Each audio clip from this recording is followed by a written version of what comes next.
Deseara que no termine el programa, está muy interesante, ¿no? Es a la luz de esto que yo quisiera plantear otra cosa que es muy interesante. En base a las investigaciones que ustedes vienen realizando, ¿han tenido alguna experiencia con potencia que le podamos destacar? Sobre todo al costarricense que hoy mira la televisión en Palabra de Mujer y le hablamos de sexualidad y se le movió el piso. Claro. ¿Qué le podemos decir? Bueno, yo puedo hablar de mi experiencia, Claro, ¿no? claro. Que yo empecé mi trabajo de campo mi trabajo en mi investigación acerca de la transexualidad desde hace 12 años, ¿no? Y generalmente la gente de la antropología, sociología, habla mucho de ritos de pasaje, estudiar determinada tribu, determinada sociedad para estudiar determinados ritos de pasaje para la constitución de la masculinidad, por ejemplo. Bueno, conmigo se ha pasado el contrario. El rito de pasaje ha sido lo mío, ¿no? Porque era simplemente imposible empezar un trabajo de campo, trabajar con personas que están narrando todo el tiempo el proceso de exclusión de la categoría de humanidad, porque yo pienso que es eso que tenemos que pensar. Es género, sexualidad, pero ¿qué es la humanidad cuando hablamos de la transexualidad? Que la humanidad es pensada de forma binaria, una humanidad que está estabilizada en cuerpos de hombre, en cuerpos de mujer, o sea, en vagina y en el pene. Por tanto, la humanidad se piensa de forma genitalizada. Entonces, estás delante de personas que están desestabilizando todo el tiempo, desplazando todo el tiempo la noción de humanidad. Entonces, no es posible que tú, en esta relación, no cambies tu mirada sobre tu propia vida. Pero ¿cómo dignificamos? Es que eso es en el fondo la práctica de la teoría queer, es dignificar a la persona, ¿no? Sí, sí, son y sujetos. esa dignificación de la persona, ¿cómo hacemos para cambiar esa mentalidad de dinosaurio que nos encontramos todo el día en la sociedad? Claro, Es un asunto imaginario social, lo tengo claro. Pero ¿no? hay una cosa con lo que plantea Berenice que me parece importante porque también hay que hacer un proceso de descolonización con la teoría queer. O sea, tampoco la vamos a poner como la panacea. Claro. Yo tengo también una crítica también frente a eso. Y es que me parece que cuando tú comienzas a hacer, por ejemplo, trabajo de documentación histórica sobre cómo era el tema de las identidades, un poco las identidades, las prácticas, en nuestra propia historia te das cuenta que América Latina siempre ha sido muy queer en términos de las prácticas. O sea, Perfecto. cuando los gringos, por ejemplo, acuñan el término en los 70s, 80s, la queer, América Latina ya era queer. O sea, entonces también hay que descolonializarnos, porque todos los trabajos históricos que han hecho en Brasil, en México, yo he hecho también contribuido con mis investigaciones en México y en Colombia, lo comenzamos a decir, esto siempre hemos sido queer, porque también hay que ver un poco la teoría gringa, con la cual hemos leído la sexualidad de América Latina. Bienvenidos a nuestra América, claro, entonces. esa sexualidad, por ejemplo, norteamericana es una sexualidad que se mira desde lo que llaman ellos la teoría de la elección del objeto, que en América Latina aplica en muy pocos casos, ¿cierto? Porque en América Latina esa teoría de la elección del objeto no corresponde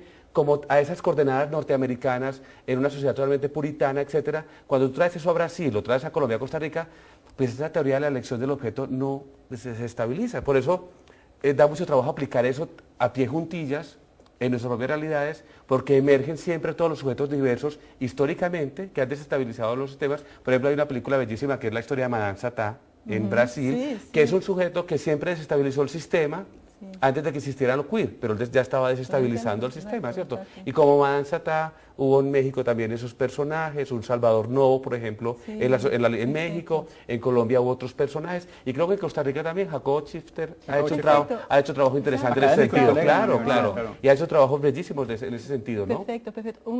Apenas un comentario rápido. En Brasil nosotros tenemos la experiencia de las travestis, ¿no? Que travesti, transexualidad, que también existe desde hace mucho, y por la exclusión de la escuela generalmente se tornan trabajadoras del sexo, ¿no? Va para las calles. Bueno, lo que pasa es que ¿quién va para las calles comprar el trabajo sexual de estas trabajadoras?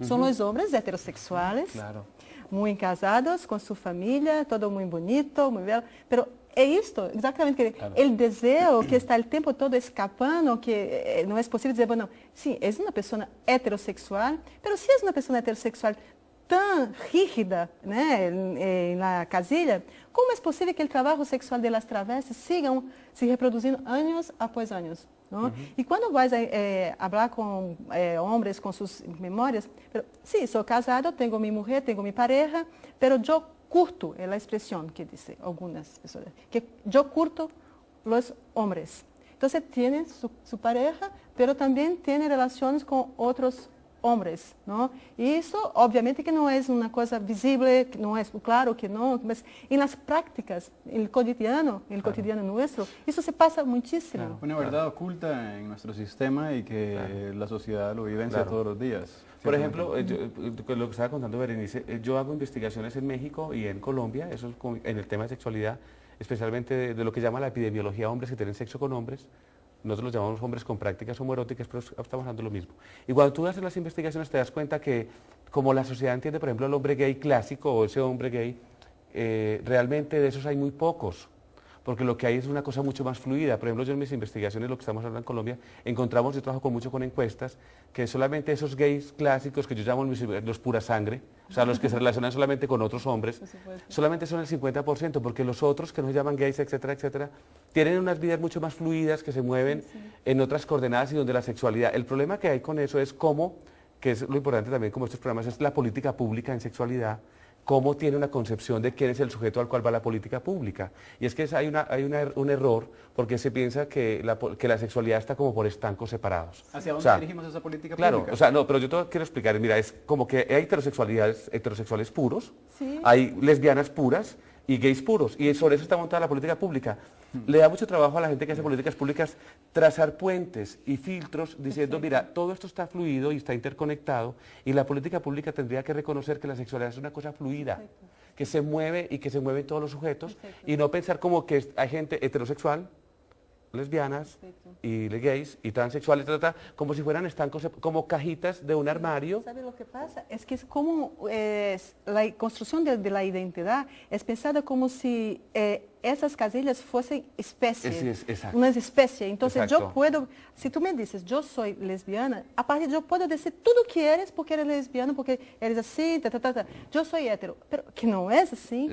El hecho, para mucha gente, el hecho menos importante de su vida es su sexualidad. Yo soy gay, pero yo soy conservadora, o no soy de derecha, o soy de izquierda, o no me gusta los frijoles, ¿sabe? Me gusta la película, qué tipo de película. Entonces, el tema que el Estado no consigue pensar los sujetos fuera de la categoría de especies. Sí, exacto. ¿No? Es una especie. Es increíble. Entonces, si tú eres un gay y que de repente, pero yo ahora no, ahora me gustan las mujeres, ¿no? Pero no, eso no es un grande tema. O una mujer que ha sido, y que se pasa muchísimo, una mujer hetero que ha tenido una pareja, hijos, y que en determinado momento de su vida fala, pero que ahora estoy enamorada de otra mujer. Pero el tema de la especie, ¿no? Identidad de especies, yo pienso que hay niveles de comunicación muy cerca, no consigue trabajar con ese desplazamiento de sujeto que ha construido un otro lugar, un otro sitio en el mundo distinto, porque si tú eres, tú siempre fuiste y seguirás siendo. Exacto. Y eres como de hoy para siempre, ¿cierto? En demografía, los demógrafos decimos una cosa que se llama la exposición al riesgo. Y todos los seres humanos estamos expuestos al riesgo de algo, de que yo salga de acá y una motocicleta o un coche me pise o en la calle. Hay una exposición al riesgo de muchas cosas. Y la sexualidad también en todos los seres humanos es una exposición al riesgo todo el tiempo. O sea que nosotros vivimos la sexualidad siempre como un espacio liminal, como de borde, porque las experiencias siempre están ahí. O sea, uno podría decir solamente como al momento, al final, sí, esta persona tuvo tal registro, porque de resto realmente la cosa es mucho más fluida, se mueve mucho más y creo que ahí, para los que hacen política pública en el tema de sexualidad, habría que entender mucho más los desplazamientos que tiene la sexualidad en nuestras regiones y en el contexto latinoamericano. Ojo, qué importante lo que se ha hablado hoy.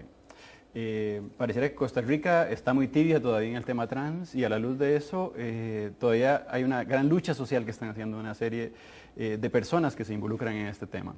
Y es a la luz de esto que este terremoto es necesario. ¿Por qué? Por la dignificación de la persona, por no ver a ella desde la patología, que ha sido, pareciera una enfermedad que se come nuestro mundo. Estamos a punto de cerrar, me gustaría un mensaje que ustedes le den sobre todo a nuestra población costarricense, la experiencia que han tenido y yo diría, animémonos a trabajar ese tema, ¿no? Acá también. Que se trabaja fuertemente también en mi país. Sí, yo pienso que la lucha por la despatologización de las identidades, que hoy yo estoy particularmente personalmente muy metida en la lucha para la despatologización de la transexualidad, es algo que no es exclusivo o particular de las personas transexuales. Porque mira, es una categoría género, una categoría que nos revela cómo las performances de género son construidas socialmente. Pero esta categoría se ha sido apropiada aposada por el Estado y por el pensamiento médico como una categoría diagnóstica. Por lo tanto, para concluir rápidamente, claro.